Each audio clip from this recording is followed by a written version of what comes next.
Okay, awesome. Welcome everybody to the Armor of God. It's really awesome and blessing to be here. So thank you all for coming and sharing space. And we hope that this presentation, this talk, um, connects a lot of dots and also informs you and empowers you to start protecting yourself. And we're going to go into that. And Ariel's going to explain a lot. We're going to do a couple techniques tonight and share some of our knowledge and wisdom we picked up along the way. And then at the end, we're going to open it up for also people to share and also ask questions and, get some feedback as well. We have more people coming in. Okay, I'll let them in. All right. Okay, awesome. So we felt the call to talk about protection right now because, as you all know, we have been bombarded from many aspects in our lives, from people, the negative alien agendas as well, the astrals, family, friends, food. We're being targeted in so many ways. All directions. In all directions, yes. And I've seen like people that are really depressed and they're not living a life, and I've been there. Since I was little, I was born connected and I was able to see these realms, and I had attacked since I was in the crib.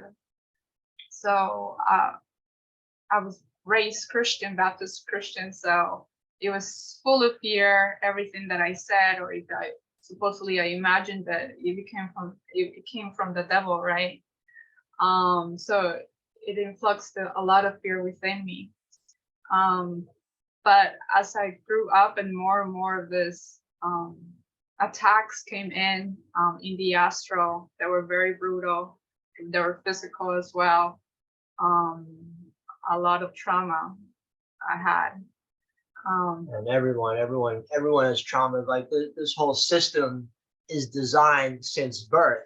Literally, like when we're born at the hospital, the doctors, C-section you or pulling you out. Like we're supposed to have natural births, right? I'm sure a lot of us didn't have natural births, so this is set up, the whole system, to have traumatic events. Like most of my early childhood is blacked out. Like I don't remember mostly any of it at all because there's so many events that happened. I'm sure a lot of you today. And we are at war, a spiritual war, even though you may not be able to see it. And a lot of people on here today probably can see it, and I know you see it. Yeah, a lot of us see it. And I'm more grounded, so I don't always see it. Like I'm more grounded, and Ariana's more of the etheric, warrior. So we balance it out really good. But a lot of you on here today, either see it or feel it, but we are at war. And we're going to talk also about like the spiritual community, and how a lot of that has been hijacked and corrupted too. And I'll go into that a little bit later. Yes. So it's very important to know that everyone knows that we're in battle, but do you really know that we're in battle? And that also that we are the warriors of God, right? Many of us also resonate with the Hopi prophecy, where we are the rainbow warriors. But what does that mean, that we are the rainbow warriors? So we all carry a specific wavelength, right? A divine blueprint with our own skills and gifts. And God sent us here. We volunteered here, right? We are part of Source. We're extension of Source. And I've seen many that are in this depressed and they are very vulnerable, right? And to say the word isn't like in a victim mentality and attitude, because yes, these attacks are hard on our bodies. So I want to read first a verse from the Bible that I felt is very calling to what we're talking about today, and is in Ephesians 6:10 and 18. Verse 10, it says, finally be strong in, it says in the Lord, but we know that that Lord is coming from the Anunnaki. So I don't want to say the Lord. I'm saying God, in his mighty power. Put on the full armor of God so that you can take your stand against the devil's schemes. So what does that mean, to take the stand against the devil's schemes? So before you go into battle, we must prepare ourselves, right? Do you go into battle without a sword? No, no, of What would you course not. think that when you go into battle, what would you do? Well, when you hear the devil's schemes, it's like what they're up to, right? What they're scheming. And before you go into battle, you prepare, right? Train. That's what you have to do. Any great warrior knows that. It's training, it's training, it's training. You don't just show up to battle from your couch watching TV and you're like, oh, okay, it's a spiritual war. Or on the other side, you don't, just sort of float around and and then not do any inner work and really build yourself up from within and then expect to go into battle and you're going to be like some fierce warrior. That's a lot also what I've seen like with the spiritual community. They don't want to talk about certain things, or you can't say certain things because it's going to lower my vibration, and stuff like that, which to me, when I woke up, 14 years ago and I came to the spiritual community and people said those things to me, I was like, well, why can't I talk about this? Why can't I talk about Fukushima?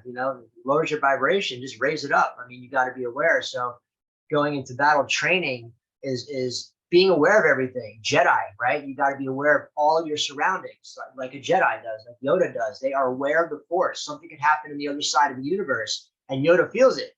He's like, there's a disturbance in the Force, and they feel it, right? So they are aware. They're not just living in, oh, let's we're going to build community and and just, everything is cool and light and love. And, it's not like that. That's the, the non-training, if you will. The training is the inner work. The training is the shadow work. The training is the stuff you don't want to do. Yeah, there's different layers in training that I want to go into. A warrior goes prepared before, right? It's training. So one of the first training is the physical body, right? It says that to go in strong, right, into battle. So what does that mean to have a physical body that is strong? What are you doing, or what are we doing to have our body strong? I feel also that a lot of us were stuck in the healing and we're not thinking of becoming strong. And right now, these are going to be tough times that we're coming ahead. And we're just thinking of, yes, it's important to clear, it's important to detox, it's important to heal, but I feel that there's stages, like there's a purification stage, but there's also a strengthening stage that we're moving into.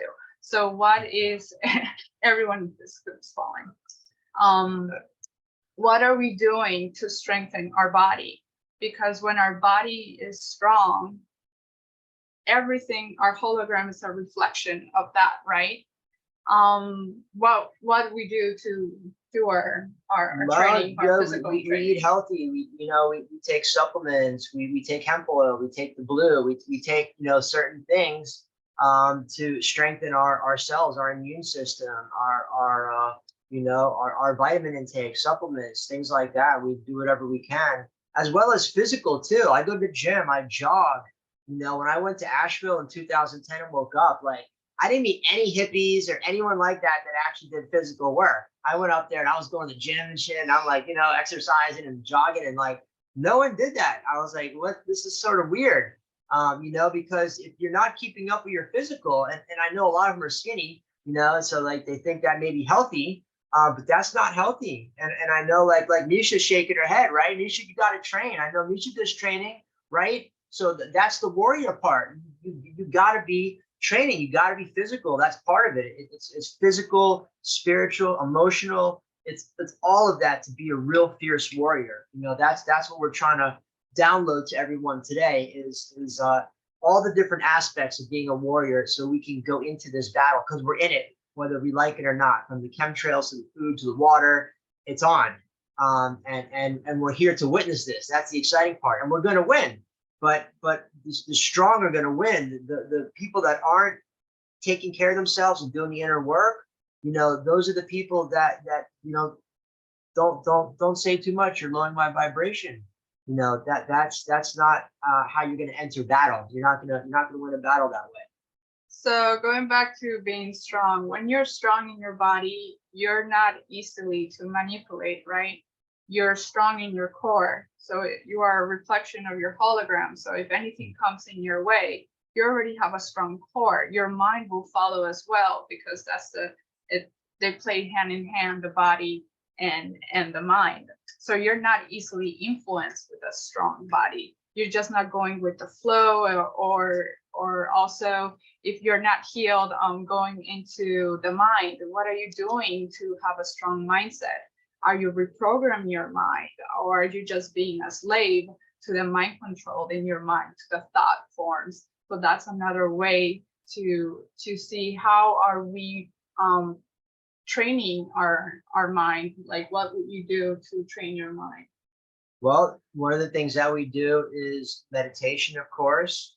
I also, have been recently, like I say recently, the last like year or two, doing breath work and certain, meditational practices like cutting cords and fire vortex. And we're going to go into that a little later, but certain practices to strengthen my mind, because one of the most powerful things, if not the most, is our imagination, right?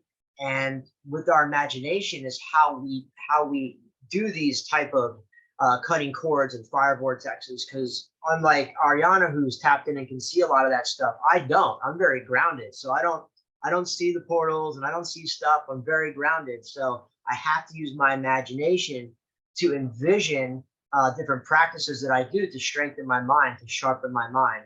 I also, do interactive things and, interact with as many people as I can. And, even if it's like closed people or NPCs, whatever it is, I sharpen my mind. I'm always like aware of everything.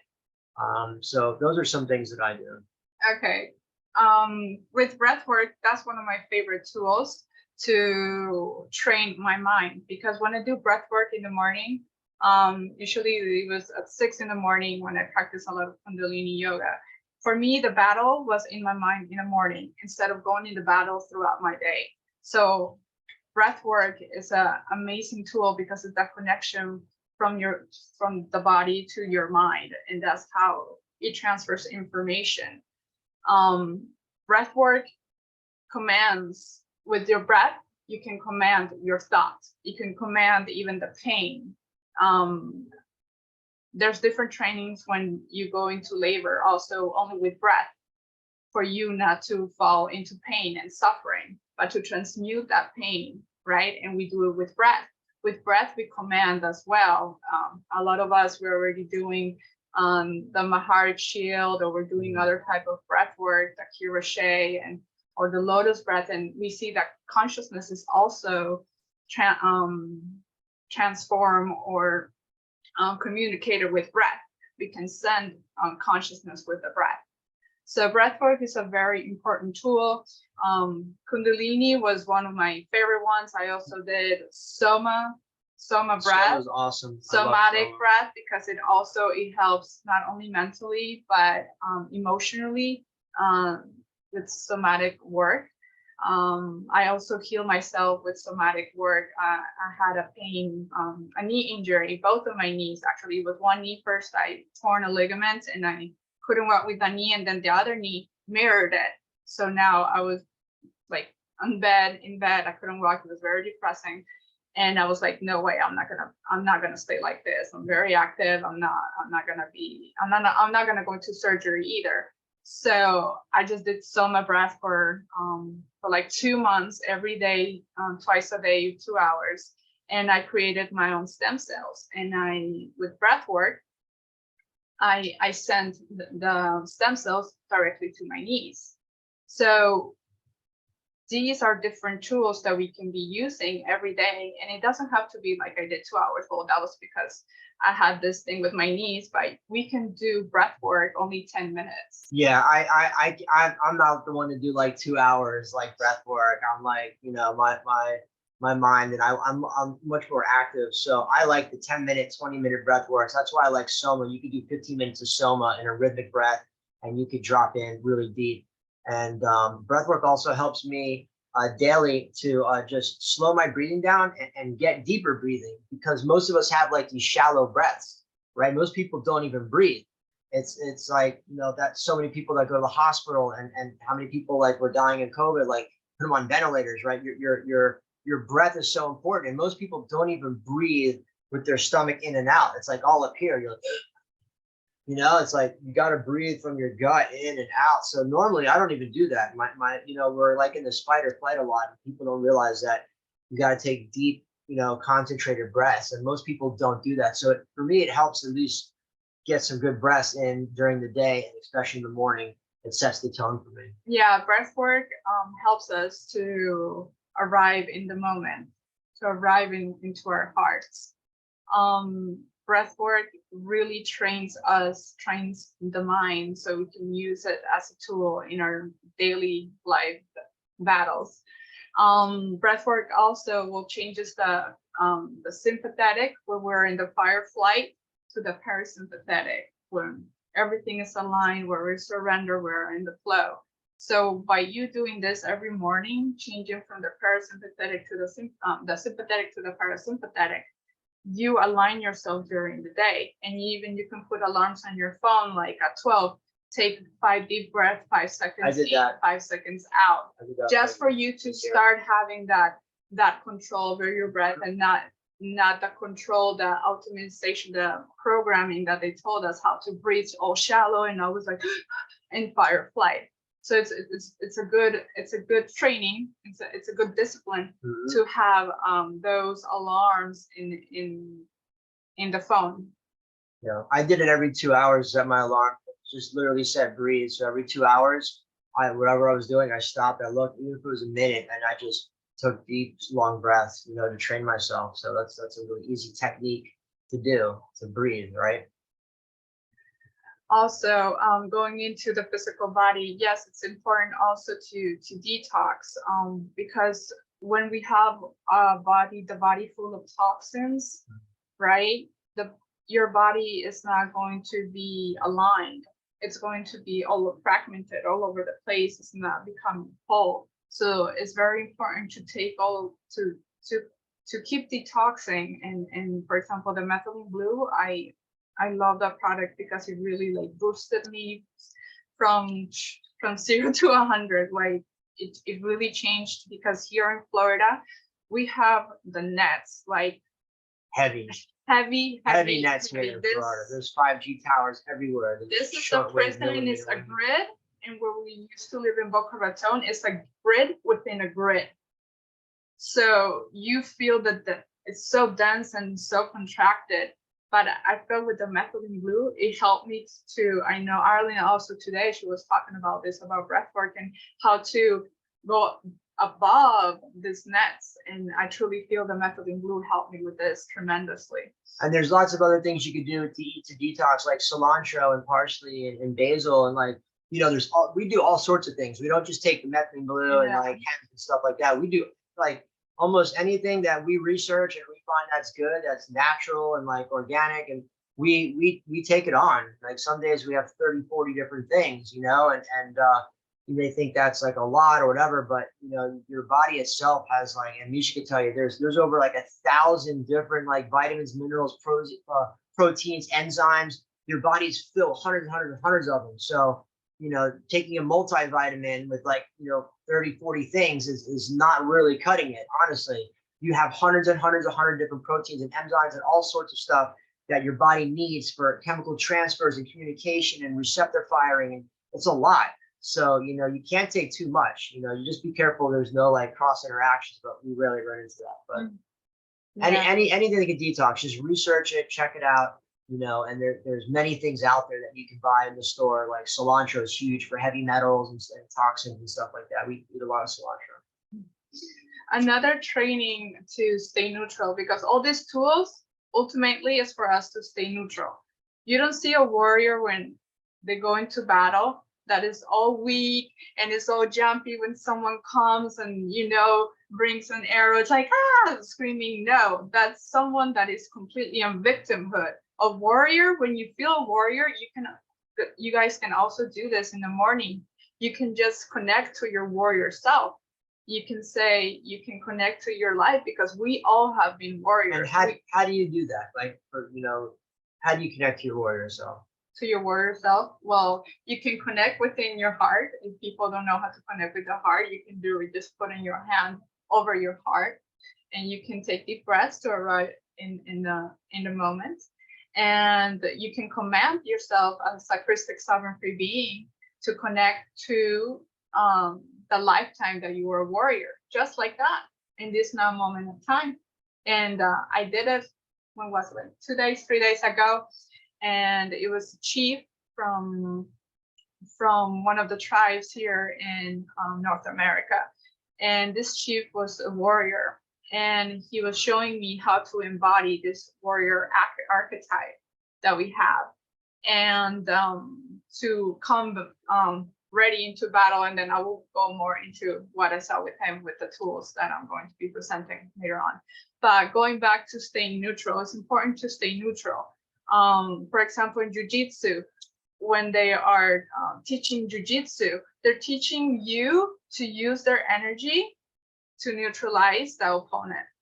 You never attack the other opponent. You use their energy. You don't use your energy. It's the same thing. We're staying in neutral. For example, Neo.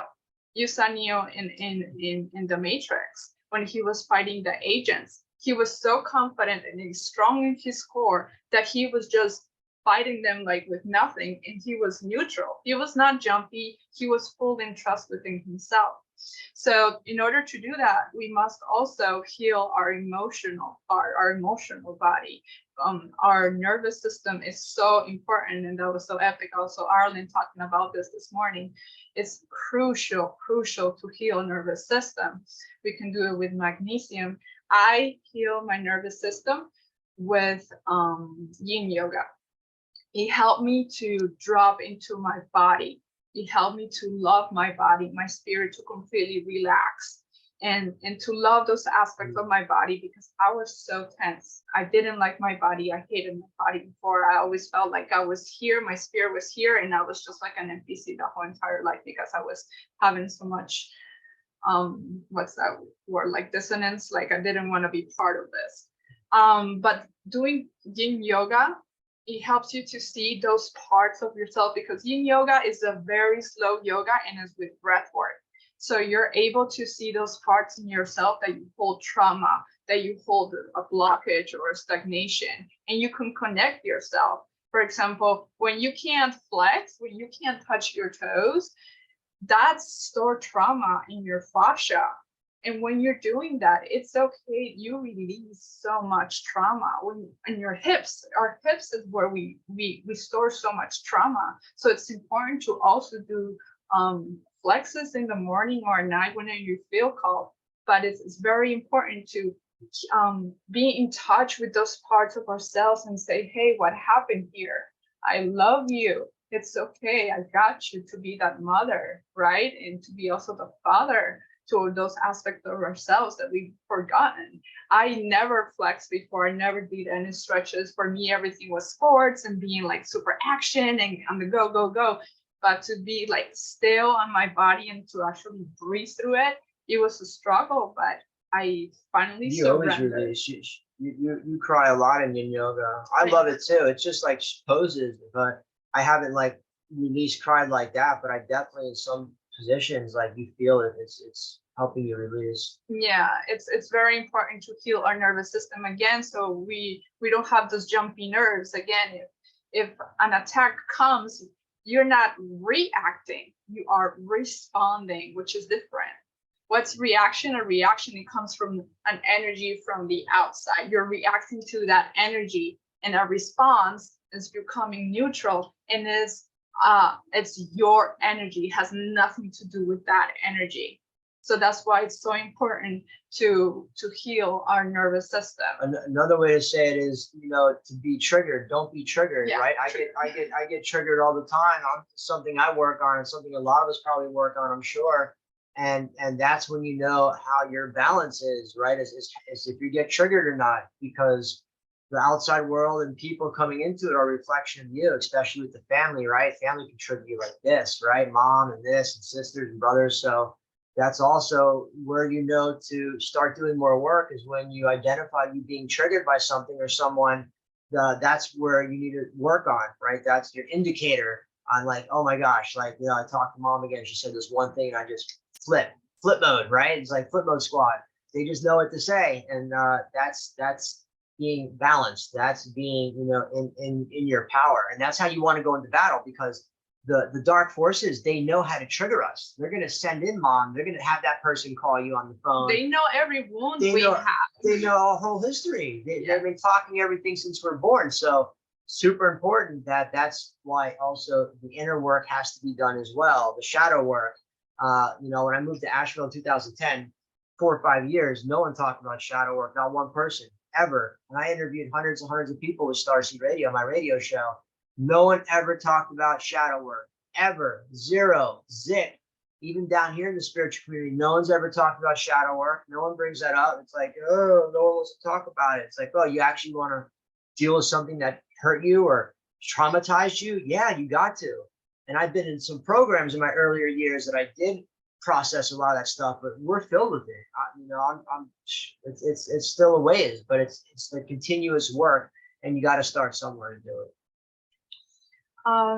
Yeah, I feel it's very important to heal our emotional, and I think a lot of us, we have been going through this very deeply, and we feel right now mother coming online and really like those tiny little fragments that are left is like really she just bringing everything home. And within yoga, other practices that you guys can do is also call in the mother, say, mother, please help me, please guide me, please, I want to be a vessel for you, for that good works, to serve that all one.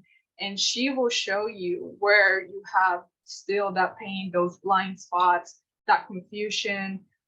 Calling mother, and mother will for sure come for you and comfort you. Also, another part to be training is the astral, because right now in the astral we're doing so much work. We're actually disactivating the different nets that there exist because of Saturn and the moon. And right now what they're putting, well, it's already on all the 5G towers and even the purple lights, right? So how do we train our astral? So that comes with our discernment, with our crystal eye. So how are we aligned to our crystal self? Are we doing the Maharata shield, the 12D shield? Those are other practices that we're going to talk a little bit later. But in the astral, we need our discernment, because the astral is here too. We're just supposedly cannot see it, right? But we can feel it. We can see when someone comes and you know, oh, this person is no bueno, or I know right away, I'm like, oh, this person is a draconian. Oh, reptilian just came through this person and attacked me, right? So that's why it's very important to work in discernment. And how do you work with discernment is with your alignment with source. And how do you work with that? Well, you have to start having this intuition and ask questions all the time. Like, is this person this and this and that? Who is this person representing? It's okay to ask those questions, because you're here to put boundaries. That's the divine masculine as well. You're protecting the beautiful essence of the feminine. You need to put those boundaries into people. And that may mean cutting people, you know, and I'm going to say it too. That also means the drinking alcohol, smoking pot. And that's a big one. We hear a lot of people that contact us and we talk to that drink. And yeah, I get it. Drinking put me to sleep for many years. Like, there was so much shit going on and I didn't understand a lot of it, that I had to take a shot or two just to shut my brain off, or even smoking pot for like 30 years. But like now it's so on that when I smoke and had smoked, and I don't right now, I don't anymore. It comes right in. You just flip, and they've done something to the weed. Yeah, I'm telling you, I've been smoking a long time. They've done something to the weed. It is straight up hijacked. Don't fool yourself. Those thoughts never came to me before, that have come to me the last couple of years. And the feelings I get and the heart palpitations I got. I'm like, what's going on? What? I'm super healthy. Why am I having heart palpitations from smoking one bong hit? You know, so that's been corrupted. I know it sucks. I know, it really does. Tammy says that the weed is no good. Yeah, it's a lot of people that know. A lot of people and tell you us go into paranoia, because when you smoke, you open, that's a spirit. So in the spirit realm, it opens up to the astral. That's the heart, right? It opens you to the astral. Gabriel said too, I just smoke a little and get mad nervous and paranoid. Yeah, I never used to be like that. Like it never used to be like that, Gabriel. Like I've smoked like a champ from beginning to end all day long, and I've smoked, you know, crazy amounts. I've been whatever. I don't need war stories, but I smoked a lot of weed, like I'm sure a lot of people here, but it's not like that anymore. And it really sucks because, you know, I have a bunch of it still like ready for the end, you know. I got a lot of good stuff from Cali and stuff, but I can't touch it. It's like, that's the truth. You know, I can't mess with it right now. It's last 2 years I've noticed, and just this last month, how many people contacted us and said, like half a dozen, 10 people at least said the same thing: heart palpitations, paranoia, anxiety. And you know, so that's part of being balanced too, is just you got to cut that stuff out, especially the alcohol. That's why they call it spirits. I mean, literally one sip, and they come right in. They're after us. They're after everybody on here. Everyone who's on here today is part of this. So don't fool yourself. And everyone who's watching this, like it's you know, and we're here to support that too. You know, we do have medicines to help with that. So you know, you can talk to us outside this, but we're also here for support. This is a tribe. This is a community that we're building. So we're here for that, because, you know, if you need to share something and share what trauma or something that happened, traumatic events, we get that too. You can open up to us. You know, Melanie was asking like who to recommend to do shadow work. I know Ireland also works with shadow work. I work also with shadow work. So that's something that we can do. You can message me and I can help you. You can go to Ireland. She can also help you. And we just got a course too, right? We got a course from. Oh, there's also a cool course. Veil of Reality. Check them out. Yeah. From Bernhard and Laura, and they're amazing. They're very, very well aligned. I really like them. They have a course about to do shadow work. So yeah, you can also do that. And it was only like $17. It's not like an expensive course, and they give you the whole thing. So it's super affordable as well. Okay, going back to the training in the astral. So right now, everything it's a training. Why? Because we have been targeted in so many ways. So we have to study the enemy. That's what I've been seeing. I was in the dark just because I was able to study the enemy. And how Jonah says, I scan everything, right? You scan wherever you go. We scan everything. He does it in his. I do it differently. She does it etheric, and I do it in more 3D. But it's important because they come to us in so many ways, and we already know this is from the water and the air and the food, and even within us. So that's when the shadow work plays a huge role, because even from the food, all those wants and needs that your body's like, oh, I want that gummy, or I want that chocolate, or whatever it is that is not aligned to your highest. I can't tell you what it is for you, but what is not aligned for your highest, and you go into that temptation. So that's actually that enemy that is working through you. So that's where that alignment comes, that discernment comes, to be strong and disciplined into the things that you say, no, I don't want to do this, and find ways not only to be strict, but to replace. Like, I'm not going to do this, but I can find this. So you can make the switch about those temptations. And Misha just made a comment. So, you know, she's used cannabis and doesn't experience that. Can it be the intent? So, you know, I don't think it's the intent. I mean, I have a really good intent, and I shield and protect myself, and it still happens because it opens you up to, let's be real, really advanced ET, dark magic technology that is from all over the universe. You know, it's here. So am I saying that we can't not be affected by that? Yes, but you know, as we're still learning and growing and stuff, and I'm still learning my powers and healing my powers. Yeah, I'm probably not that good to go up against some, you know, 10,000-year-old draconian, you know, technology and their whole fleet of like some dark net over the planet. I don't think I'm there yet. Let's be real. Like, yes, I think I'm a Jedi master. I think many of us here are. We're Jedi, but it's always training. So, you know, and maybe, you know, you're not feeling it that way, Nisha, because that's just something that's just not affecting you like that. But it could be something that you're not even noticing, you know, maybe because they know you'll notice that. Maybe it's coming in a different way. So, but it definitely is getting cracks your aura, and it is allowing things to come in. How that plays out into your field, I don't know. Everyone's different, but we've heard from a lot of people the stuff that I've been saying, and we've heard about it being corrupt. Someone, Melanie said, are you in Ireland able to remove implants and remove entities? Yeah, absolutely, you can, right? I mean, Yes, I can. That's actually one of my majors, is to remove entities and to clean God's temple, which is your body, because we are a house of many mansions. So I have that calling to help people to remove and clean their houses, to clean their temple. So absolutely, you can message me and I can work with that. yeah, and that, just to add on to that, also, Melanie, the people have to be ready to move through that as well, and not have those entities and implants come back, right? Because we've done work and you've done work, and then tomorrow or the next day they're back again with that person that beats them, or they're back doing that drug or alcohol again, and it lets the shit right back in. So there's no quick fix is what I'm saying. There's work that has to be done. Yeah, it's not a quick fix, like, oh, Yeah. I'll clean you, it's all good. No, it's a training. Again, it's a training, because you walk out that door, and then again you're going to be the one choosing to opening portals, opening ways for them to have that infiltration.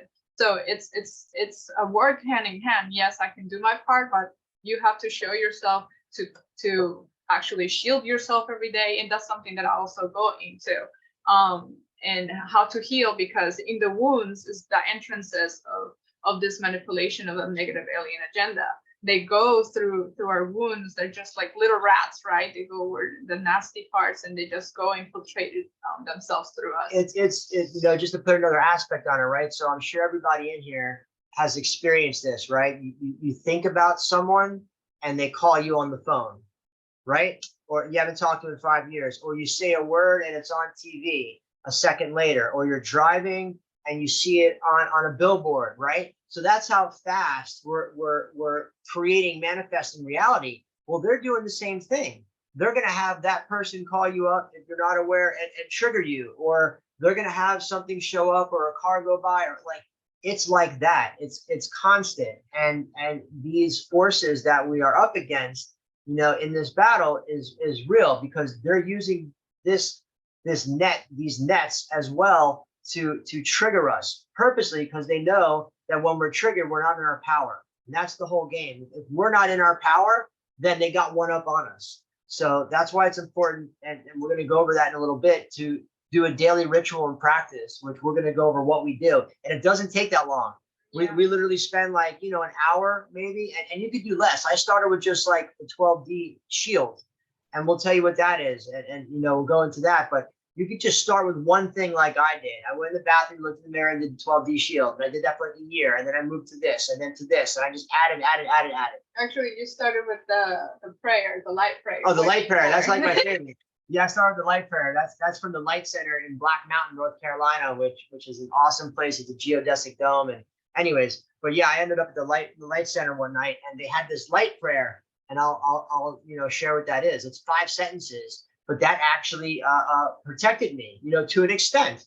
And now there's even more layers that I do to stop the 5G and the Wi-Fi and things like that. The epsilon fee. So that's something else that we'll share as well. So that's another technique. So again, eating, emotional, staying balanced, who you're talking to, yeah, who you're interacting with, to see your environment. That your environment is a place that you're being triggered, then what are you doing there? You can ask Mother God, Father God, to help you and to show you how to create a better place for you, a place that is for your highest, that you're able to heal, that you're able to not for your betterment, right? It's so important to know your environment. Again, going back to Neo, if he got distracted, for example, with the woman with the red dress, boom, who was it? It was an agent. So it's important to know, again, that discernment, to choose our battles, not to always engage. A warrior doesn't engage, it stays neutral. When they come, that's when you take action, and not in a responses, not on a reaction, but responding with your own neutral energy. Also, it's very important the boundaries. Right now, I know a lot of we're cutting and cutting more, and the Boundaries. abyss is coming. Big Like one. the bifurcation is here, right? And I feel it even with people that I don't have like a fight or discord nor anything, but just because of the different vibration or frequency that we're holding in our imprint, I just can't talk to them. There's nothing to talk to them. So it's important to bring those, because we are being separated for a reason. So the more you engage with them, the more you're entangling yourself with them. Influence. So and being influenced. And another thing too that we just started, and I did this for like a year in Asheville, was practicing just bowing to people, called namaskar. It's what the Asians do. When you go to Asia, you're not hugging them and touching them, and that's a good thing to practice too, because in this world right now, and especially with shedding and things that are going on, you transfer that energy. When you go and you hug someone and you do like a heart to heart, like everyone loves to do, all the hippies love to do that. Oh man, give me a heart to heart. Well, guess what? You're getting all that energy. So if they have some entity, which mostly everyone does, unless they're shielding and protecting themselves, you're picking that stuff up. You ever go to an event and it's all happy and all that, then you leave and you're like, man, why do I feel like that? This is so weird. Like I had such a good time. Or you have like nightmares that night, or you can't sleep. Well, you picked up someone's stuff. That's what happens. And in Asheville, when I learned that just by hugging someone, they could cord you, and not even like intentionally. These people most of them don't even know they're doing it. But I was working through them. And some of them do. Some of them do. Especially some of the gurus in Asheville, they're out hugging everyone, cording them energetically. And I experienced that with a lot of people, like Eric Pearl, the world's #1 energy healer. Oh my gosh, I had him on my radio show, and I met him down in Miami, and I stayed in a hotel that night. He corded the whole hotel. So that dude, that reptilian dude, #1 energy healer in the world, and I met a lot of them that are just reptilian. That's the stuff you got to be careful of. And I know hugging is like, oh, you need to hug people because it's da-da-da. Well, you know what? In this time right now, you just got to be protecting of your own energy. And if you're shielding yourself, and if you're on it, and you're doing stuff daily, and you're in a really strict practice, then okay, you could throw someone a hug, here and there. I mean, we do break it every now and then, but we're pretty on point with it. And that's something, a technique. It's called namaskar. It's what the Asians practice, and that's just so you don't pick up people's stuff. It's two things. It's we honor, yeah. We honor the light, the God light, within them, but we also protect our energy at the same time. Love, for example, love has its boundaries. Love is not all packaged and romanticized like they want a picture of. That's love. No, love is in a container. It's the Christ energy, right? Christ energy, there's no negative energy within that. That's a strong container. So it's the same thing with namaskar. You are honoring yourself and you honoring the other one, and we respect each other's boundaries. So we have found that like crucial right now in this time. Yeah, we feel a lot better that we're not, hugging everyone and stuff, even though we want to. There's nothing wrong with a hug, but like, especially when you're doing like these heart to hearts and stuff, you're transferring all their shit. And people, Nisha got a good question. What's her question? Why would they intentionally court others? Well, as an example, Eric Pearl, the #1 energy healer, he's courting people to, how do I say it, suck their energy. It takes a life force. The 4th, 5th, other higher beings, they're not in physical, so they drain energy energetically. It's that simple. So when they court you, and I've had people literally in Asheville when I was there, like touch me, hey, oh, we're so happy you're here in Asheville. They rub my shoulder. Oh, boom, you're courted. You could feel that, and I've had people do that. Whether they realize or not, but they're draining your energy, and they're doing it because the beings that are working through them, that's how they feed. That's the life force. That's why people drink adrenochrome. I don't know if I can say. Yeah, we're on Zoom. That's why these beings drink blood. They drink adrenochrome because that's the life force. Same thing when the body dies and they scrape the body for the what is it called? I forget the name, but it's another substance that you get when someone passes that they drink. They're part of their soul. Same thing with they drink the crystal liquid in the pineal gland. So these things are done to harness the energy. And I've seen a lot of healers even here that yes, intentionally they're not doing it, but because they are in the artificial timeline, because they're still worshiping the moon, they're still with the inverted symbolism and inverted sacred geometry, which is the death geometry. Like the flower of life. Like the flower of life and all those things. They don't cut that. So they will court you because they have all of them. They have entities attached and they don't know it. But I see it. And I know a lot of us, we were able to have that discernment. So it's important to put those boundaries again. And like the flower of life, which I love, I have a big decal I was going to put on my truck, you know, years ago. And when I really read into it, looked into it, that's a total net. It's a total net designed by the ET, negative ET agenda. It's a grid. The flower of life is not good. It is not good. It brings in that energy, literally. By if you have a tattoo on you, I don't think I got the flower of life. That's an implant. But yeah, it literally brings that in. So look into that. You know, do some research on what sacred symbols have been inverted to bring in that type of energy, which is negative energy. So, you know, a lot of people out there put good energy into that, but they're really harnessing, and the intent may be good. It's the flower of life, and everyone in the spiritual community. But it's the daisy of death. It's the daisy of death, and if you look into that, it's really what's going on. But I was going into the artificial timeline. When people are in the artificial timeline, those beings work through them, and they don't know, and they're courting people. I've seen it when I go to places. I have to be there and just do grid work and start cutting all the cords that they're putting onto people. I see other practice. It's called with the Kundalini awakening cup, Kundalini awakening something. And you see these people trying to awake the people's Kundalini on the floor, and the people start like convulsing and just like going off. And I see there's another being, what are they called? The grays, just getting their energy, and they're sucking their Kundalini. It's like when we were kids, I remember seeing like on TV church, like on Sundays, and people would be like, oh, you know, the Father of God will heal this person. And he brings them up in a wheelchair, and then the priest touches them, and the person could stand, and everyone's like, ah. And like, you know, that stuff is real, but the energetics behind that is not good. So yes, everyone in the church is witnessing that, and they're witnessing miracles. But the beings that are doing that are not good beings. You know, free will normally does not allow those things to happen like that. You know, if you're in a certain position and you're allowing that energy to come in from someone else and not doing it yourself, because we're the healers, right? We could help heal people or direct them to heal, but at the end of the day, you're healing yourself. Just like Ariana healed herself. I used to have to help her walk up the stairs at one point. She couldn't even walk upstairs. She was crying. And then she started doing the breath work and was like, I'm going to heal myself. And she did, literally. So we're the healers. You know, don't give your power away and allow other people to implant you or cord you. They do a lot of implants. Like they put a lot of implants. And even with Kundalini yoga, I used to love Kundalini yoga.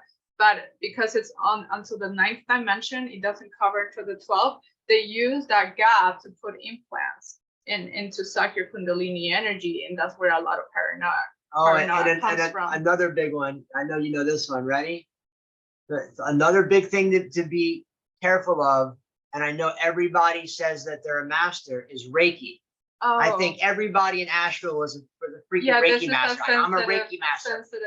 Okay, but let's be real. What's going on with the Reiki symbols? They're inversions. Yes, they are inverted. They're inversions. They are inverted.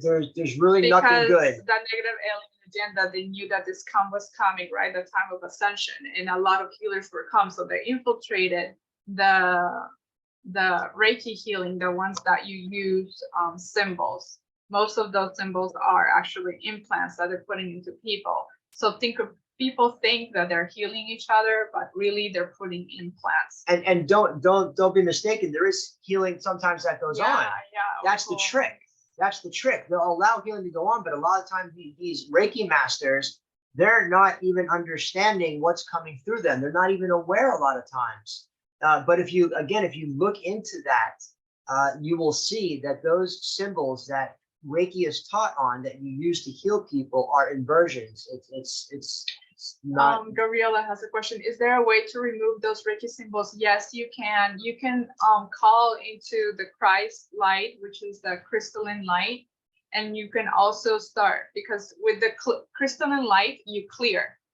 So you clear, right? And then after you call into the violet flame, which is Father, and it heals and seals the wounds, the entrances of where they came. So there's no entrances of other negative beings entering that implant, right? So it's removed, you heal where it came from, and then you call into Mother God, which is the blue flame, and the blue flame transmutes it all for the highest. So you are anchored in the highest. So you call into your highest, if it's your Christ being, if you're your Rishi, if it's your Akatic, your Yana, whichever you are, your highest is that you're right now embodying. Brian asks, is there any safe Reiki?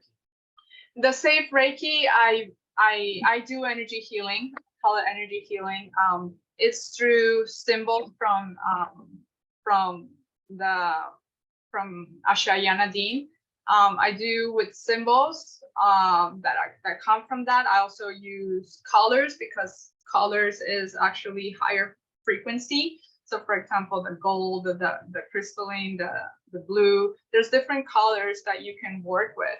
So also with the elements, I work with the elements. So everything that to try to see that is organic, that it comes from the organic timeline. So that's how the discernment comes with like Reiki healing. Yeah, Sophia said the sacred geometry didn't resonate, used to give me a headache. So there you go. That's someone that's intuitive, that when you see that Reiki, I've never experienced Reiki. I've experienced hundreds of different modalities, but I was never called to Reiki. So something was up with me too. I just, every time someone was like, oh, you want me to do Reiki on you? I was like, no, thank you. I've never had someone do Reiki on me, ever. And this is not there's a reason for that. Yeah, this is not to bring judgment on people. Like I've been there too. When I woke up, I thought that all the symbols were right. I had like the Metatronic star on top of my of my bed frame. I used to love the Metatronic. But I didn't. I just put it there because I thought that was the thing. But I didn't understand the concepts of it. Like I didn't understand that geometry.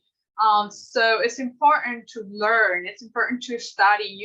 We all have to study this. This is not just like, oh, I'm enlightened, I have all the information now.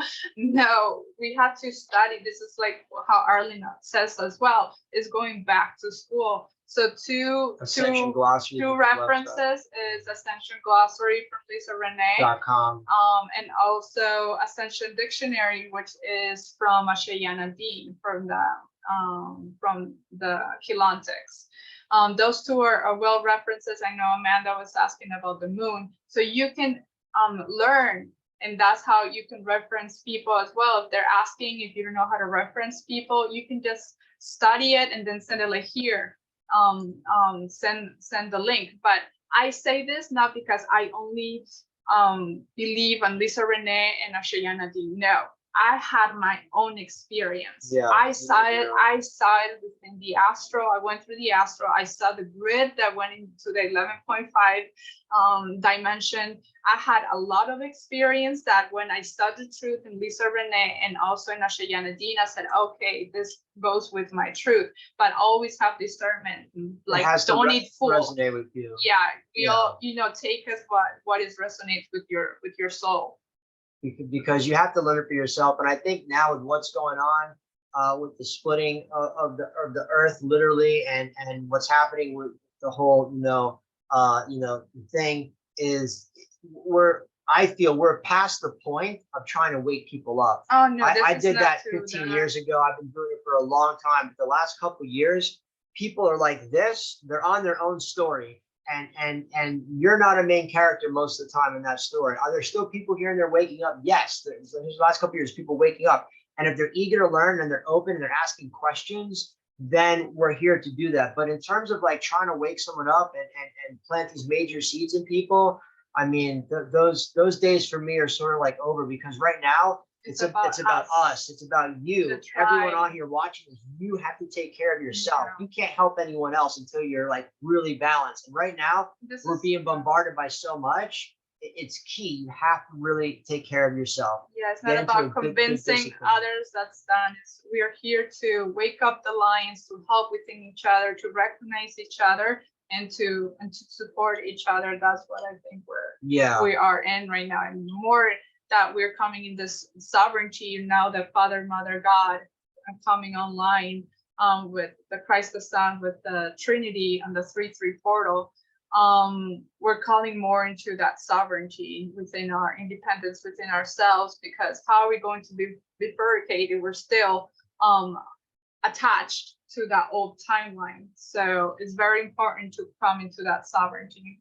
Yeah, when I woke up 14 years ago and I moved to Asheville, and I came into the community, like a spiritual community, I was so open because I was like, oh my God, I'm a starseed, I'm a multidimensional being. I didn't know what that is. So a lot of people listening here, like they may not understand a lot of the terminology we're using and a lot of things like that. I didn't either. This is a lot of it, it's still learning.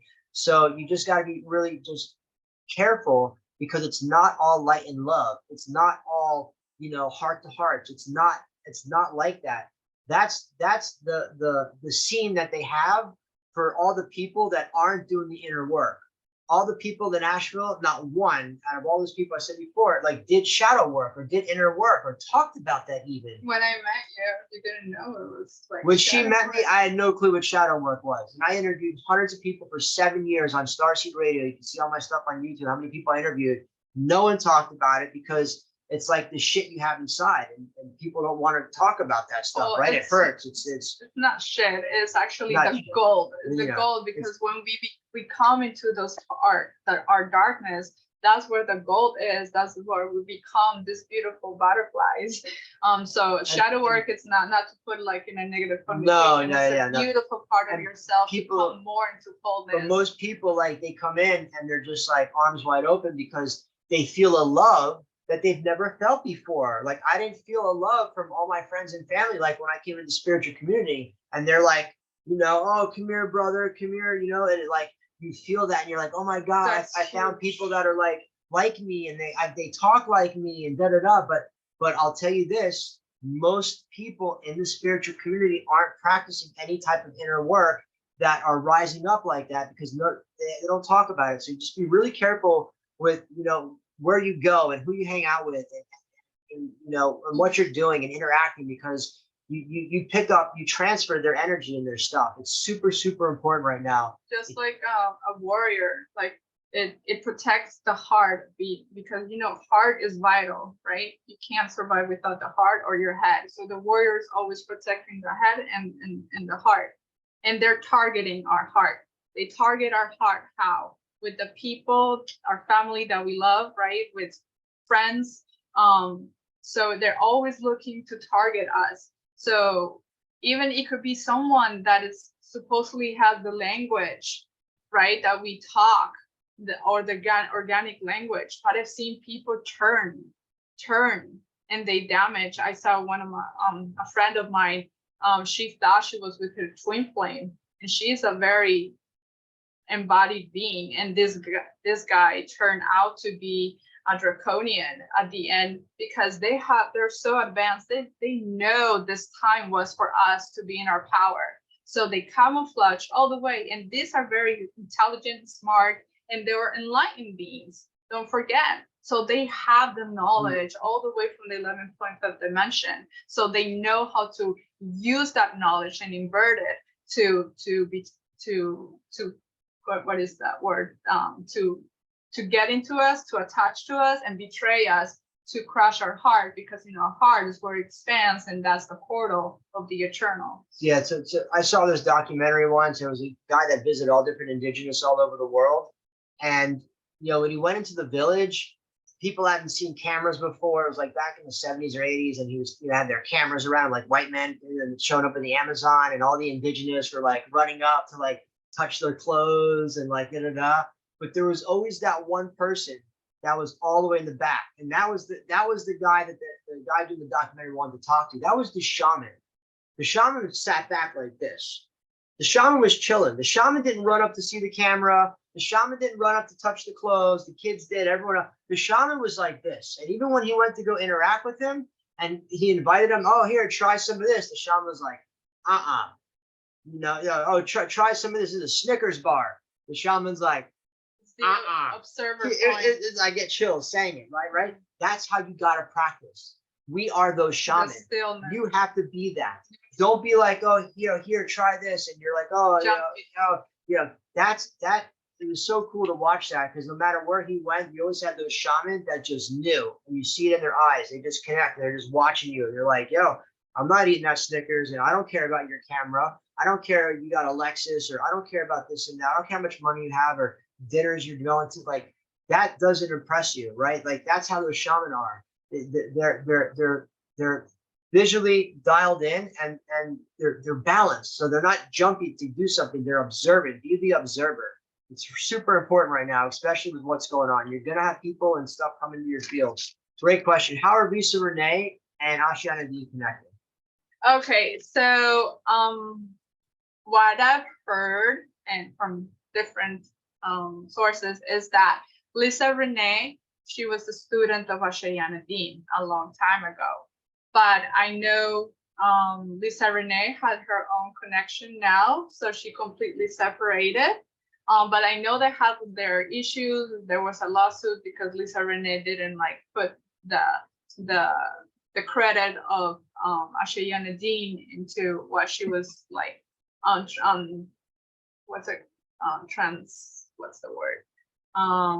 what's communicating through her. But I mean, that's their issue. I don't go into that, but they have a very similar and organic timeline, and this just a different wording. I love Ashiana Dean because it goes into physics. I love quantum physics, and the geomancies and the symbols, and it just vibrates to my being like this is who I am. Of course, there's things I still read from Lisa Renee, but I haven't been called into Lisa Renee's meditations or things like that. I do read a lot of her Ascension Glossary. I do that because of the wording. Is key. But it takes a lot to learn. But it really depends on you what you're coding on your blueprint is.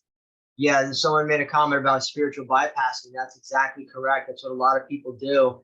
I know people, like I just talked to someone a few weeks ago, I'm not even gonna say his name, and they're like doing the same stuff, in the spiritual community, and like, doing the same sort of thing.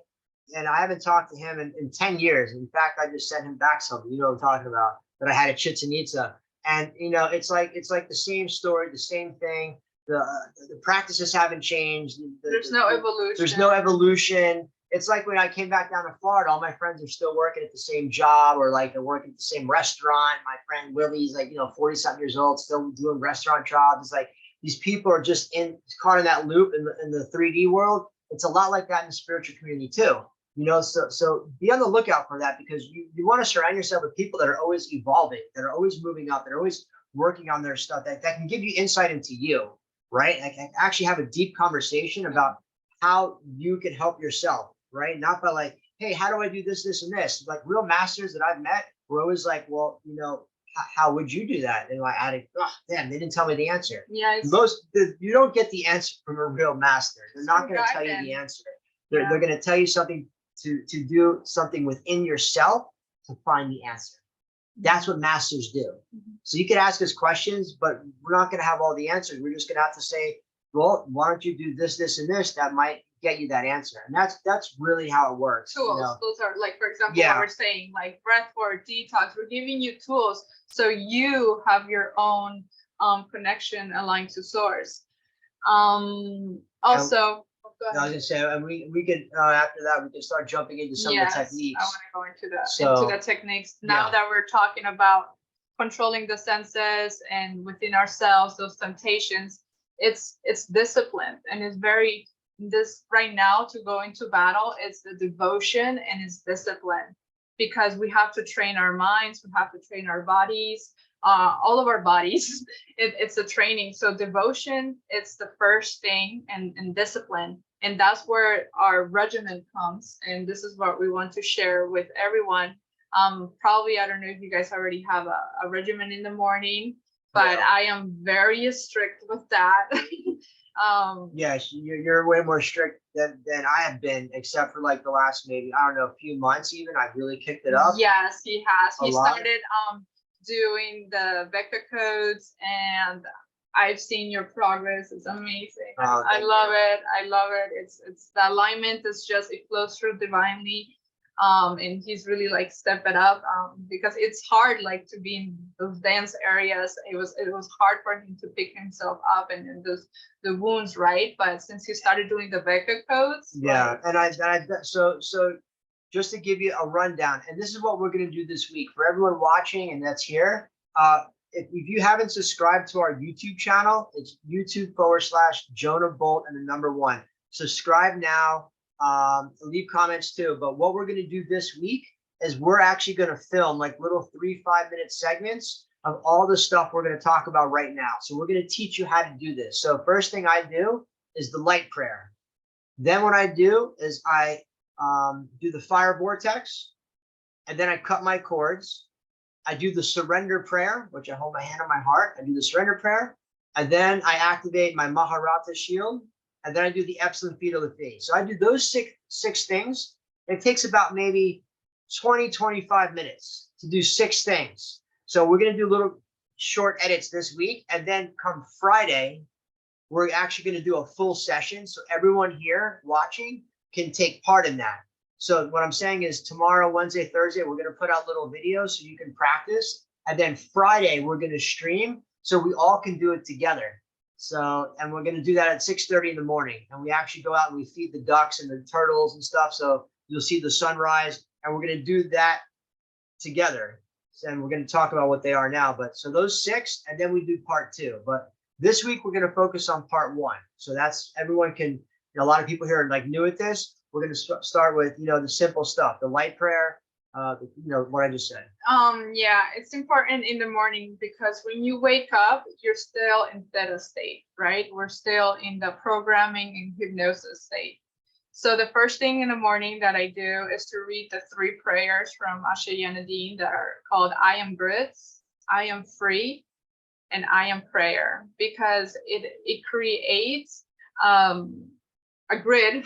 It creates a support for you, for your shadow self, because it aligns you to your I am presence. It aligns you to who you really are. So you state that first thing in the morning. I forgot to bring the folder, but if anyone is interested, send me a text and I could send it to you guys.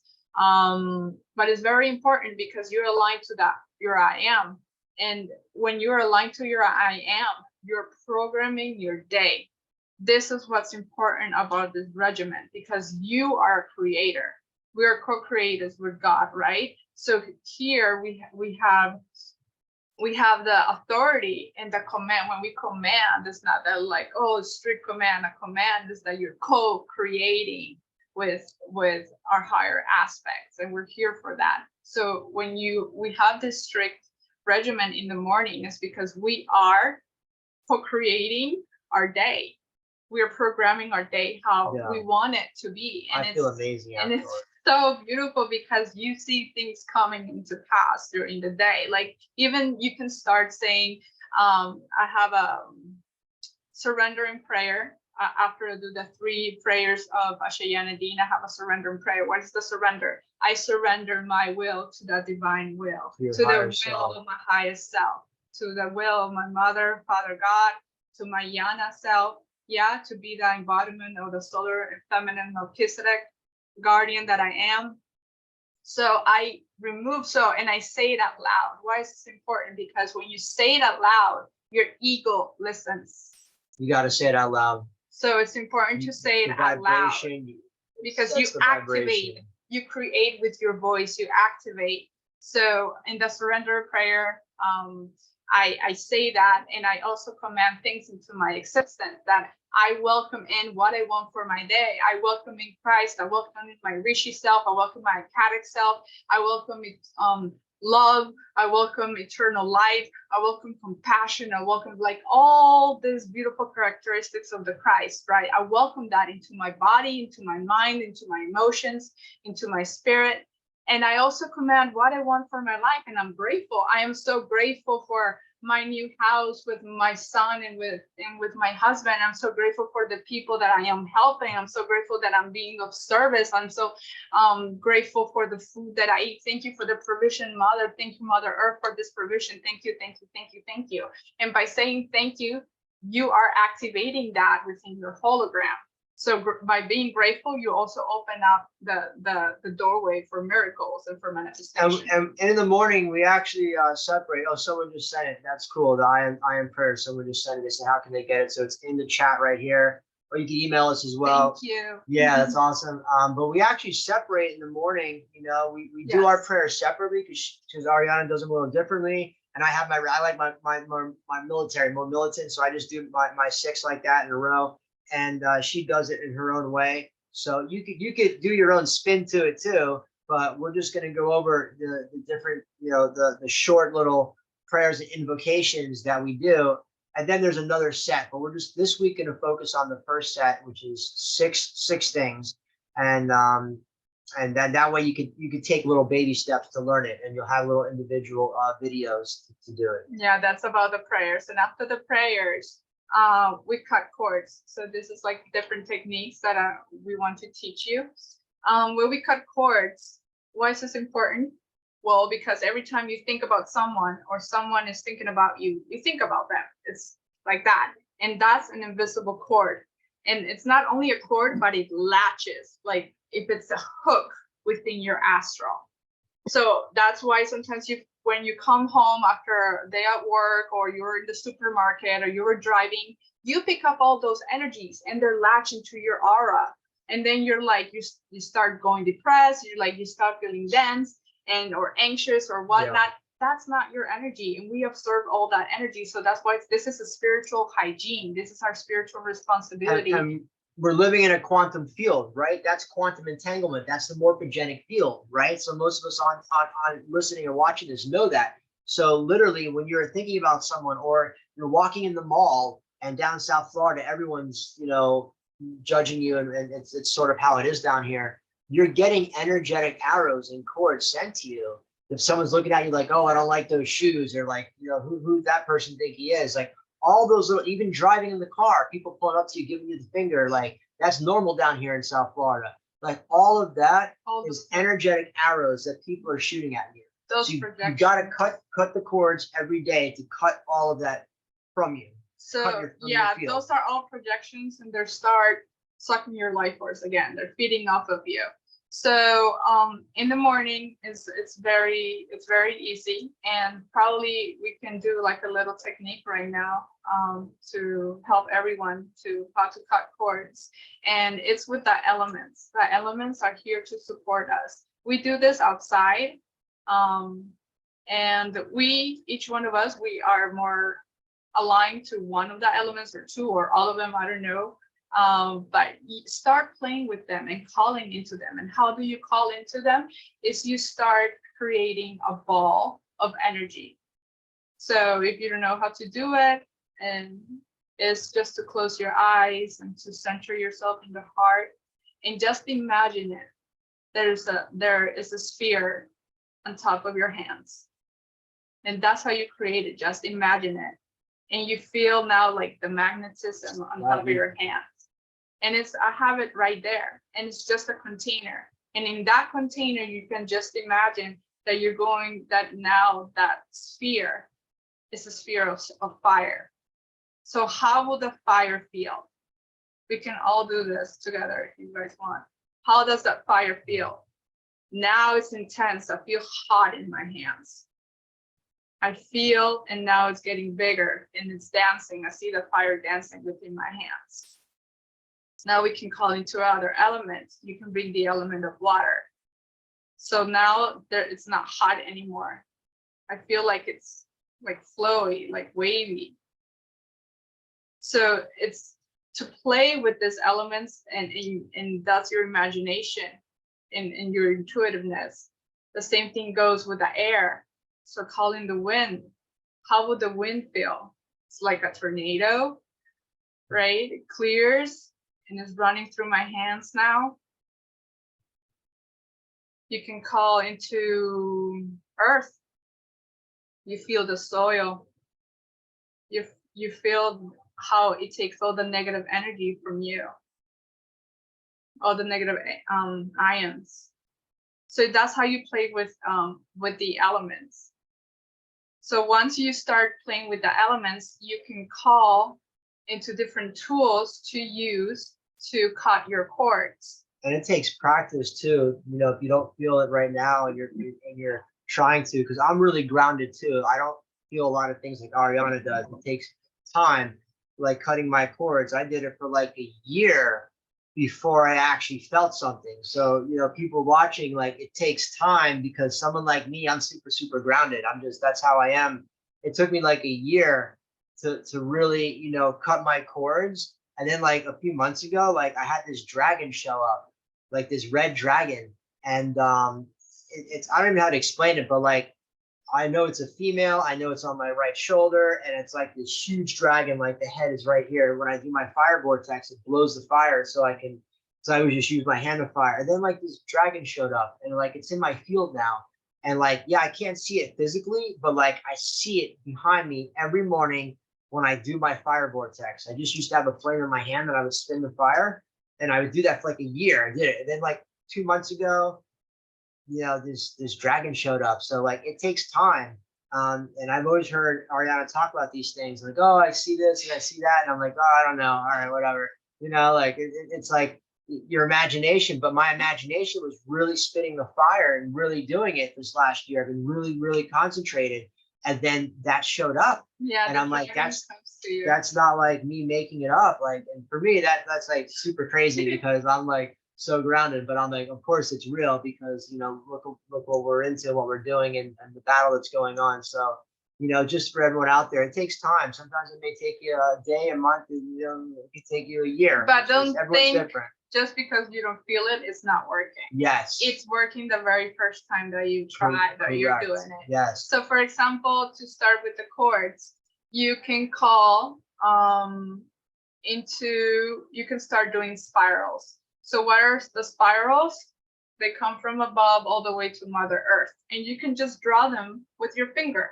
You can call into the rainbow spiral. I imagine like a tornado. And you imagine like a tornado spiraling all the way to Mother Earth. And what does that do? It clears. If you do a white one, it starts clearing, and you also command it, you program it. So for example, when I do grid work in different places that I see it's dense, I start doing white, I start doing purple, I start doing blue and rainbow. And I just say, it's time to clear this space. When the healers do all that nasty stuff to people, I just start clearing the place like that. Also, so to do it for your own, you just call in a spiral, whichever you want. You can do it with your hand, or you can also do it with your breath. Just imagine a spiral above your head, and you can just command it with your breath, and it will go down below you. And what I do is just imagine it going through my physical body, and I start expanding it. So I say,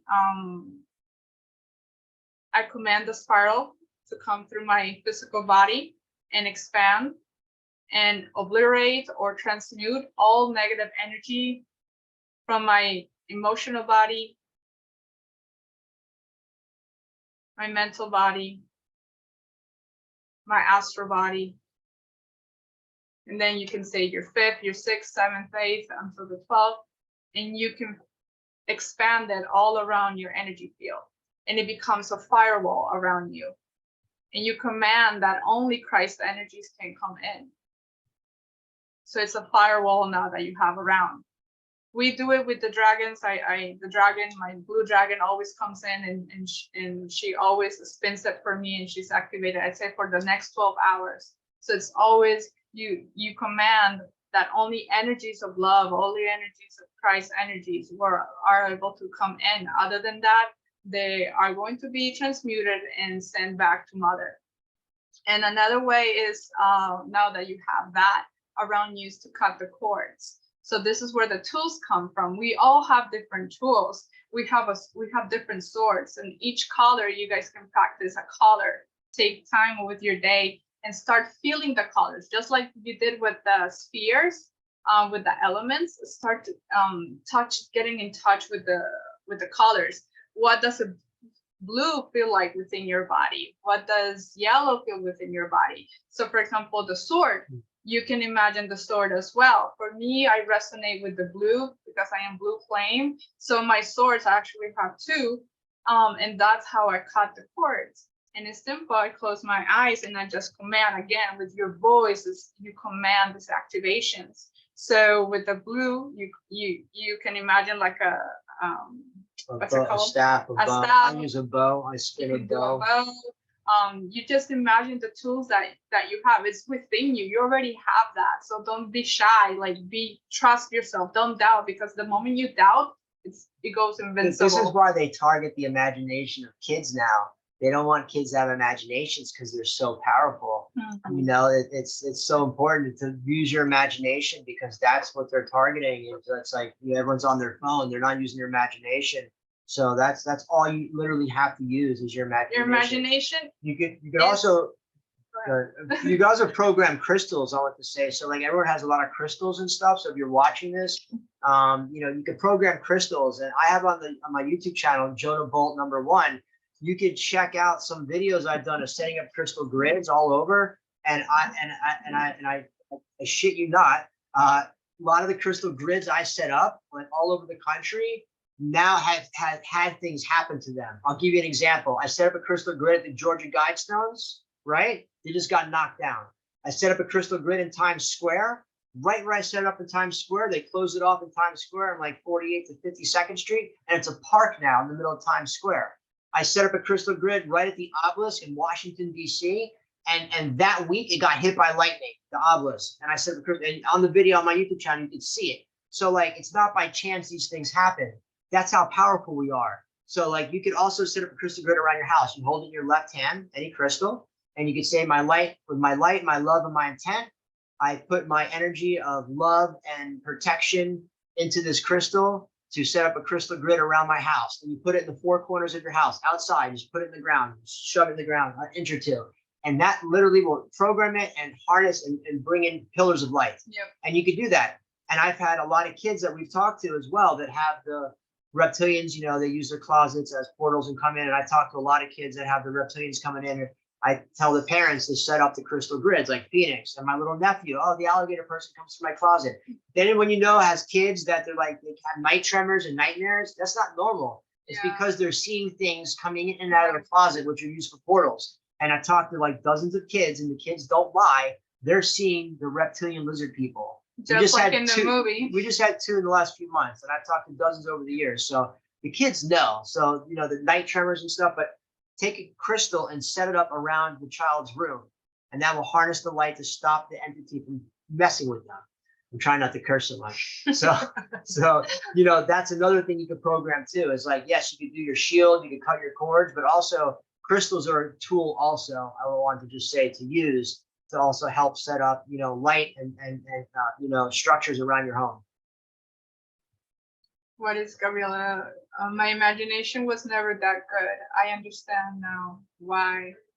Well, it's important to work in our imagination, and they also target our frontal lobe and different parts of ourselves. So it's important to do that energy work and healing work, because we can activate our auditory, our visuals, and when you are not used to imagining things, just picture it or see videos, and then try to see that video within your pineal gland, or see things different. For example, if you can't picture a silver color, just imagine a ring, imagine something that has that color, and then put it in your pineal gland. That's how you can help activate your imagination.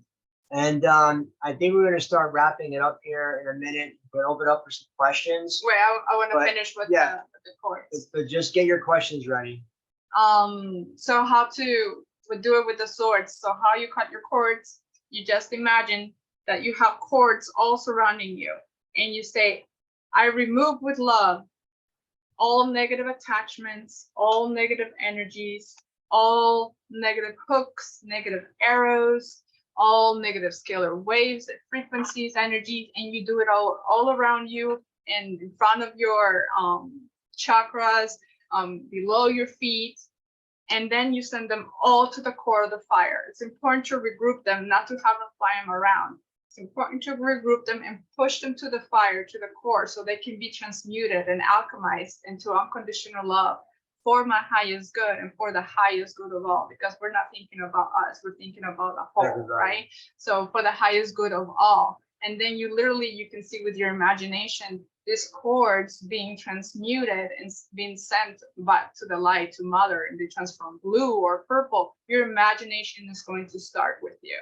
So again, this was like an overview of the spiritual armor of God, how to do it, right? We identified 6 things that we're going to teach you this week in short videos. So this week, we're going to put up little 3-5 minute videos of the light prayer, cutting cords, with your whatever type of weapon you want to use. I use a staff, the fire vortex, which is spinning fire around you, the Epsilon sequence, which is for 5G and also for Wi-Fi, and then we're also going to do the surrender prayer, and then of course your Maharata shield, which is like the most powerful one. Kasha, well, there's a lot, but that's the one. 12D shield's awesome 12D, too. yeah, I did that for like, Lisa Renee's the 12D shield, and from Ashayanayi Super powerful.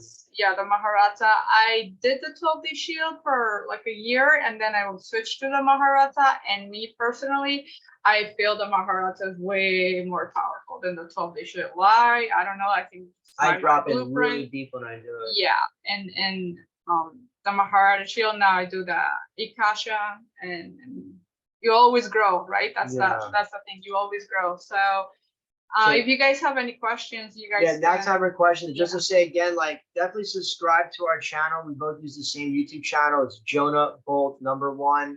And leave comments, ask questions on there, like the videos, all that. Also my Instagram, I have Ariana Bolt. You guys can message me there, and I'm starting to put videos again. I was off of social media, but now I'm back. So I don't do any social media. I'm off Facebook, everything. I have it, but I haven't deleted most of it. But I don't even have a cell phone anymore. We just share a phone. I cut my cell phone off like 2 years ago, and I don't even look back. I just use the phone with Ariana. I don't even carry it. I don't like it on me.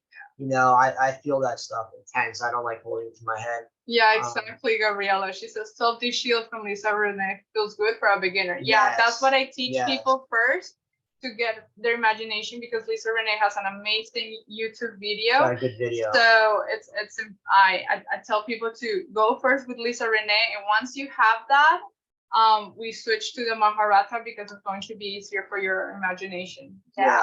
And also, so to just, if you have any questions, you could, you could raise your hand. I see Rihanna's raising her hand, so we'll go to her. And just remember, again, just to sum it up, it's what you eat, it's physical exercise, wherever that is, yoga, walking, jogging, the gym, it's who you're hanging around with, what environments you're putting yourself in, what you're putting in your body, what you're seeing, everything is playing a part of it. And then what are you doing to shield and protect yourself? What are you doing to armor up in this battle right now? The spiritual battle, the one you can't see, because everyone's on their phones, and as long as like Netflix is on and the world's still turning, and also you just touch a good point. The phone sends you a lot of signals. So if you're always there, they're sending you signals. Every time you open, for example, an Instagram page and you see someone's picture, you are connected to that person, and it sends you frequency. So it's a symbol of whatever. If it's Rihanna, then you're attached to that. So that's why it's so important to cut those cords. And we heard this from a lot of people, like that are cranial sacral practitioners, and a lot of things we've read and people we talked to, that they'll be able to connect with somebody on like a spiritual level or emotional level, but as soon as they go back on their phone that night or that day, they lose the connection. And maybe a lot of you have realized that. You'll have a good conversation with your mom or dad or family member. You're like, oh man, I think I planted a seed, and I think they're actually going to get it. And the next day it's just like, boop, they're just back on again. So that's Go back to the programming. The programming on the phone. They're you know, we put them on airplane mode. She puts it on airplane mode at night. We shut it off. We shut it down. Yeah, because if I don't do that, they attack me at night in my Astro. We even have Faraday bags. If you want a blackout bag, go on Amazon. They're called Faraday bags, Faraday. You can get them on Amazon. They're not expensive. You put your phone in a Faraday bag and it cuts all signals. You can't get phone calls. You can't get nothing, because even when your phone is off on airplane mode, I believe they're still transferring information, because that's why your battery's lower in the morning, right? You notice that? So get a Faraday bag. I actually have a big backpack with all my electronics, because it's also good for if there's a solar storm or something like that. It won't fry it out. So, and I have little ones as well for cell phones. So that's another tool to use as well as a Faraday bag. You really want to cut the signals at night from your phone? Put it in a Faraday bag. Okay. We have Rihanna. Oh, Rihanna. Yes. Hey, friends. Hey, Hi, what up, beautiful sis? Hi, how's it going? Good. You look beautiful. Good. I like your hair. Thank you. Thanks. It's hair washing day, so I had to rock the boon. The boon. Anyway, I really am so thankful to you guys for doing this tonight. It's like resonating, it's like one of those synchronicities.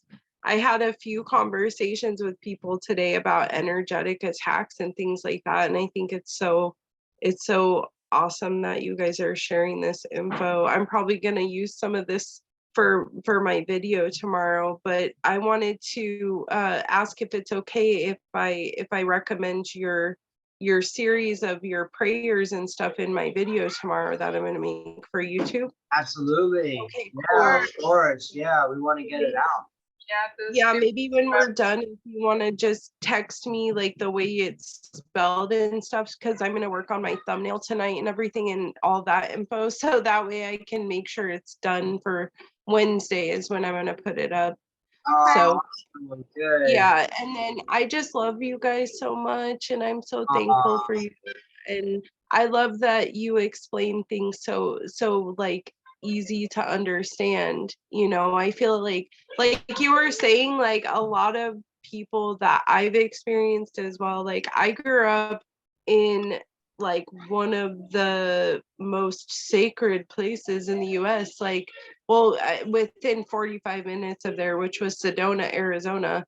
And so I grew up with a lot of, hippies around me and energy workers and Reiki, emotion code, I have so many friends there that are in any kind of healer you can imagine, sound healers, like everything. I know so many people that do so many different things, but you are so right about how it's almost like you can't talk about the dark, negative energetics that you have to work through. That is part of it. That's what yin and yang is, period. Yes.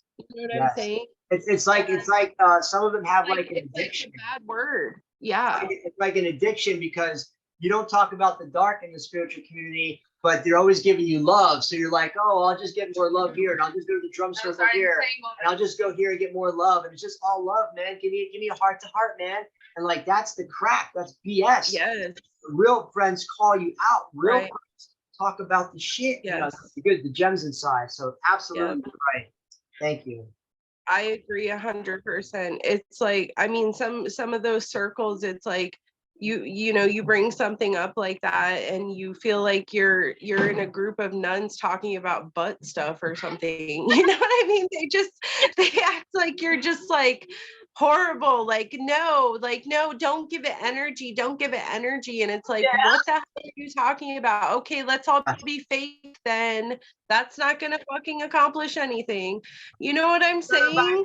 Like, I'm so glad that you touched on that. It's so important that we talk about that, and I think that because of that, it turns a lot of people off when it comes to the consciousness movement. It's like toxic positivity or something. You know what I'm saying? Like, we were at a potluck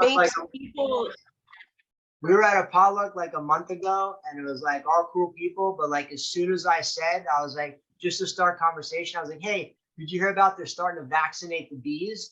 got, oh, Mhm. oh, don't say that. I don't want to hear it. I don't watch the news. And I'm like, I don't watch the news either, man. I'm like, like, Right. gotta be aware of it. Like, no, don't talk about that. True, It's Jedi. like, if To I walk mean, away. yes, you don't want, like you were saying, like, I've been literally like studying, religion and politics and things like that. I'm like a suspicious observer or something, you know what I mean? Like, Good channel. watching, because you have to have all the information to make an educated decision. You know what I'm saying? Like, how am I going to know, like, where I stand, what I'm about, what I stand for, you know, if I don't understand everything that's going on? You know what I'm saying? And how am I going to prepare myself for it? Like, you can sit there and pretend like nothing's happening, but that's just ridiculous. You know what I'm saying? And I don't know, it's just hard sometimes, but I feel like it's so important that people are bringing forward to the table these different aspects. And I think that, that's why I always say, like, every single one of us has something to offer. You might feel like, you're not good enough, or your story's not right, or whatever, but you're not here to compare yourself to other people. We're all chosen for a reason, period. And God wants us to be telling our stories, using our voices, our talents right now, so we can continue to, defeat this negative, energy virus that's spreading around the world, period. Like, I use the example of, imagine that we are all healthy cells, and the dudes, the dark ones, are cancer cells, and we are the radiation that's coming in to, like, kill them. If we hold the light, those motherfuckers are gonna evaporate. Boom. You know what I mean? Yes. Yes. Yeah. That's why we got to talk and So, share this like, information. You can't be shy not to talk yes, about it. 100%. Be in truth and activate with your voice, Yeah. because you're planting a seed. And Mhm, right now, we are in a rescue mission. That's what we mhm, do with our heads. We are in a rescue right. mission. We're here to rescue our brothers and sisters that are in our artificial And timeline. ourselves. Well, of course, Yes. ourselves, we are priority, but we are here because there's so many lions still entangled in the artificial timeline, in those webs. Yes. It's important to be on your truth, to speak your truth, because it will resonate with them. It will. Promise you, it will. Absolutely. Yeah, you're a mama. Yeah, warrior, and warrior. No. right, and somebody is going to benefit from your personal story, your personal testimony, period. That's just what it comes down to. Like, we all have a testimony, and we have to speak up and speak out and not stay silent anymore. It's really important. And yeah, I love that everybody's connecting. I always say that, but I think it's so important, and I have had so many people reaching out to me, and I'm so thankful that people feel comfortable to, like, reach out to me. And I hope you guys, I know you guys have people reaching out to you as well. And it's just, like, awesome to have this platform and this technology. Like, I mean, I can remember, like, dreaming of this shit, watching, like, Clueless in 5th grade or 7th grade, or whenever Clueless came out. I'm dating myself now, but Yeah. I think that it's so cool that we have this technology. Can you, like, this is so special. And we have this technology at our disposal to connect and to learn and to educate ourselves, and it's just so fucking cool, man. Yeah. Love it. So glad I was just talking to Rihanna, that I'm so grateful. Like, I even cried the other day just to know that I'm connected to you guys, and that now we are getting our tribe. Like, I prayed for this time such a long time ago. I knew this time was coming, and we're finally here getting ourselves together and empowering each other. So it's so beautiful. And thank you, Rihanna. Yeah, thank you. Yes, I love you so much. Let Tammy talk now. All right, Hello. cool. No, I'll mute it's Tammy. All right. Tammy, you are up, Star sis. Hey guys, I wanted to tell you when they set that bomb off, where they did nuked all them chemicals. I am about, yeah, that's where I live at. I'm supposed to be here. Actually, my spiritual body's got hearts all over it. Whatever I do here is very important. But I don't know yet. They've been attacking me. Like I've talked to Ariana and before, and then before I just talked to our other star sister that was on today. They've been attacking me too at birth. But I wanted to tell you, when that bomb went off, my spiritual self had me pull into a person's residence and take shelter. Now, I don't know why that happened, but that's what it had me do. I wanted to tell you guys that. And I also wanted to tell you guys about the programming that they do. So basically, it's like they got like Luciferian bots over your head, like right here, right here, right here, right here. And they're constantly sending light cords. Well, at night when I fall asleep, it's like I can see lighting in my mind where they're taking me and doing shit to me. Well, the other night I woke up in the middle of the night and I seen almost this pink, huge light like I've never seen before in my life. It was beautiful, but I didn't know what it was because they try to hijack me too and keep me in fear. So I wanted to tell you guys about that, what I was seeing Tammy, there. It's like the other day you kicked some really amazing stuff about what's going on in your neighborhood. They're cutting people's ladder because you're tuned into that stuff too. Maybe you can share some of that to the listeners about like what's really going on right now in this battle, because we are at battle and you know. Well, this is what they say they're doing. This is what they say that they're doing to me. I didn't mean to interrupt you, Joni. They're saying they're taking my ladders and trying to get into heaven and break into heaven. Now, I don't know what that's supposed to mean, but I don't know if that's my higher self showing my warrior to where I would protect heaven for all of us light beings at no realm, at no cost, because I was like, fuck you, motherfuckers. Let's go. You ready? Because I can feel you coming after me. So you want to party? Let's party tonight. And I'll stay up all night partying with them, fighting with them, trying to ignore their fucking asses. And I know that sounds crazy, but this is my family. These are my people. This is our land, like, you know. So I wanted to ask you, how do I handle that? I know shielding. I just seen my phone glitch out real quick.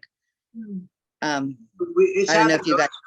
We wake it up with bruises. I've had entities literally choke me where I can't even scream. Oh yeah. I'm being held down. I'm like, yeah, I can't even scream to her next to me. I mean, we've gone through it too, Tammy, and there's ways to shield. And it's important to do this like the ritual that I call the ceremony in the morning and at night before you go to sleep too, because you're entering the astral. I'm not going to stop doing it. It's going to be part of my everyday routine. Nonstop. Right now we're in battle. We're in war, so we have to be always on the lookout. So before you go to sleep. Oh, that's what I. The Akasha, you can do the Akasha, or you can do the Mahabharata, the 12-day shield. You can put the Epsilon feet. That takes 15 seconds out of your night. Yeah. And the prayers again, because you align it again to your I am, and you can command your Merkaba. You can command your Merkaba like tonight I want to heal this. Tonight I want to know about this subject. Just command what you want for your night. And I also wanted to tell you guys too about what you said about musicians and their songs. You can't even listen to the radio no more. Yeah, that's what you hear too. I used to have kids on my radio show that talked about the frequencies in the hip hop music and R&B, like that, you know, the Rockefeller with Jay-Z, like that's all. It's satanic. You got to listen to frequency sounds, and they're trying to hide it. It's the same beat. It's the same shit over and over and over and over. You can't. It's literally programming you. It's with implants. It's entangling you. Crazy. And it's again the mind. It's mind control. It's black magic. Yeah. It's MK Ultra. We all have been MK Ultra. It's not only the actors and the singers. No, because they have been MK Ultra. They use those songs. And that's black magic. And when we listen to it, we have been MK Ultra. So that's another healing, a deep healing. Yeah. you because I went through Yeah. so much MK Ultra because I used to listen to black metal and like And I this love hip hop. I bad grew up on metal. hip hop. Man, me too, you know, but at what cost? You Yeah. know? At what cost? I walk. Yeah. What cost? I'm just gonna stick to 528 hertz and make up songs as I go. I'm about to play the saxophone. Yeah, there you go. I still love house music and techno and stuff like that. I love drum and bass. You know, I mean, I think that music's pretty safe. But Mozart, you know, you got your frequencies. You got Yeah, there's sound still a lot of healing. good music out Sound there. healing. The Look, sound is country You know, is I not listen bad. to Enigma. I love I Enigma, love man. Enigma. Innocent. Come Dude, on. I rock that shit all the time. That's my This is where warrior it's comes at. out like, ka-choo. Yeah. I got you. Love that. I love it. Deep Forest is another I love you guys, man. This is Oh, we a love you. namaste. Namaste. Yeah. Thank you. one. That's a good one too. We love you too. All right, we're gonna. Anyone else has questions? YouTube Want to say channel. anything? All right. Who's here? YouTube channel called Unplugged. He goes into detail about the frequencies in black magic and hip hop in Motown. So check out Unplugged. There's a YouTube channel that goes into that right there. And yeah, sound healing and frequencies. Yeah, thank you, Tammy. That's so key that you can use that as a tool, another tool in your toolbox, right, to do it. So what was that? No, it was Rosemary. not Oh, Tammy. Rosemary said it. Sorry, Rosemary said that. Yeah, so I think that's it. If no one else has any last burning desires or questions, we're gonna wrap it up. We only have a few minutes left before the Zoom ends anyways. But it's been super, super awesome. And check out, go to our YouTube channel. It's Jonah Bolt #1. Subscribe, comments, likes. We're gonna do videos this week, little short ones, so that you could see visually, you know, how quick it is and what we do on these, you know, different practices and invocations that we do. And then we'll do, you know, something else next week. But this week we're going to focus on just the really quick ones. It only takes a minute or two a day. That's really all you need. And you could shield, protect, you know, put on that armor of God, because, you know, we are in this battle and you may not see it, but it's happening. You know, we feel it. And I'm sure a lot of you listening or watching this are feeling it too. That's why you're watching this, to learn more. Yeah, it's very important. And also to do breath work. I'm very committed. I will do breath work for 30 minutes, 1 hour. I love it. But there's other people that don't. So just choose something that will align you, and it will help you to reset your mind and to clear your emotional body. So yeah, stay vigilant. Use those tools. And if you guys have any questions, you guys can also text me and follow me on Ariana Bolt, and yeah, we can chat there. Yep. And also, if you do need any of the blue or hemp oil or a good detox, you can contact us as well. Check out quantumcollective.world, or my name, jonahbolt.com, goes to the same website. Yeah, And and we it's have that up support, there as it is well. support that you guys need, emotional, physical. I also do energy healing. I do spiritual deliverances, shadow work, implant removal. So yeah, let's talk, and I'm here to be of service too. And if you're watching this and you want some of the medicine and you can't afford it, like, contact us anyways. That's not, you know, there's people watching this that know that. We just send it to you anyways. Like, you know, whatever you can afford. It's just whatever equal energy exchange that is. You know, we're not about just, you know, we're all here to do a business and we're doing this to make money. Even barter, We're here, yeah, whatever it is, a barter with people sending us crystals for some medicine. You know, you may be like, oh, I got this, you know, old garbage pail kids. You want to send me some garbage pail kids? Yeah, you know, I'll give you some blue. You know what I'm saying? Like, it could be whatever. It could, you know, whatever it is, just, you know, whatever that. So just don't feel like, you know, you have to always pay for something. We're going back to bartering. We're going back to building community, and everyone's got skills. So contact us, offer us something. You know, it's all good. Okay. All right. Well, thank you so much. Thank you, everyone. Have a blessed night. We appreciate your being here in space. And again, subscribe, like the video, comment. It helps with, you know, the algorithms and everything. And we want to get this information out there. So thank you. Oh, Marley was also here. Melinda, Misha. Yeah, Misha, thank you. I know she's doing physical stuff. She's training people. Tracy, Voyager.